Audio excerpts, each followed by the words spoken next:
Manana Kochladze is a founding member of Green Alternative, a non-governmental organization that monitors the environmental and social impacts of the Baku-Tbilisi-Ceyhan oil pipeline. The $3.6 billion BTC will run over 1,000 miles from Azerbaijan through Georgia and Turkey. British Petroleum leads an international consortium that includes U.S.-based Unocal and backing from the World Bank and other international financial institutions. One of the more controversial aspects of the pipeline is its proposed route through Georgia's pristine Bojami mountain gorge. It's one of the most beautiful gorges in Georgia. You can say that Georgia has lots of the very sensitive areas, but because it's not only the biodiversity which needs to be protected, but it's also the cultural identity with Georgia. The pipeline controversy pitted Manana against Georgia's environmental minister, who, pressured by former President Shevardnadze, approved the BTC, even though it violated Georgian law and 173 World Bank standards. When we created the Green Alternative, we know that it wouldn't be easy because people are not thinking how to protect the environment. So we try to show to the government, try to educate the public how things should be done in the more sustainable way. Manana's been accused of being an enemy of the state and a Russian spy. She considers herself an environmental and public interest defender. She's part of the new democracy in a country beset by fierce politics, corruption, and extreme poverty. Her personal integrity has made her a hero to the Georgian people. She's really different. She's really self-confident, and this was really very much needed in our society. And she's very straightforward, she's quite brave, and she's very strong.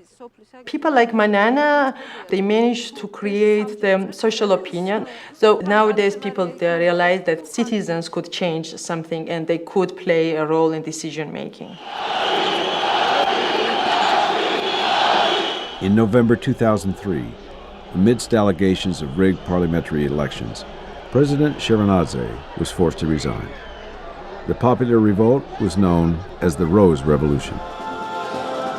In January, opposition leader Mikhail Saakashvili was elected president. He supports pro-Western policies and the BTC pipeline. Then, in late January, Green Alternative filed a lawsuit against the Georgian government and the BTC company, challenging the legality of the government's approval of the pipeline. Although Green Alternative lost the case, the Minister of the Environment admitted violating Georgian constitutional process. There is a loss of the people whose social and economic rights are directly affected by the BTC pipeline. And the main problem here is that there is no ongoing dialogue between the government, and there is no trust and belief from the side of the people that this is my government and they would help me.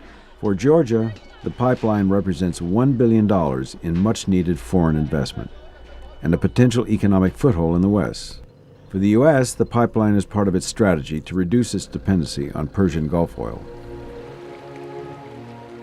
Borjome mineral water is the country's single greatest export and accounts for the largest source of employment in this economically depressed region. Borjome is the brand that does not need advertisement. The Borjome brand is itself a representation of Georgia in the industrial world.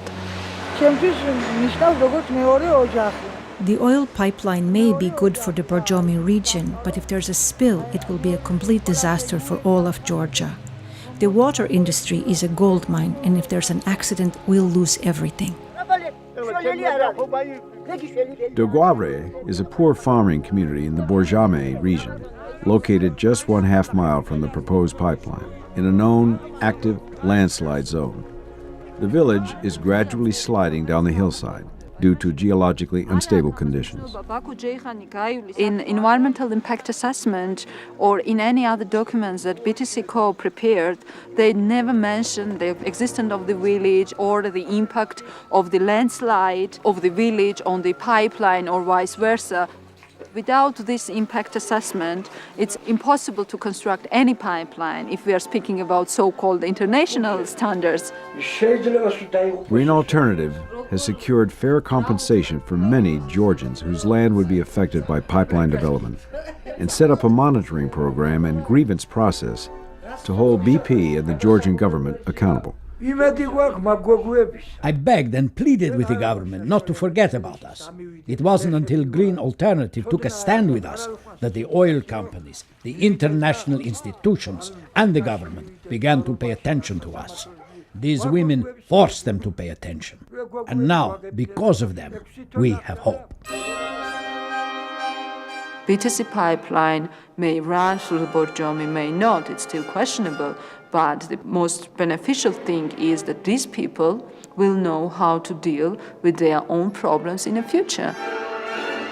For outstanding environmental achievement in Europe, the 2004 Goldman Environmental Prize is awarded to Manana Kochladze, Tbilisi, Georgia.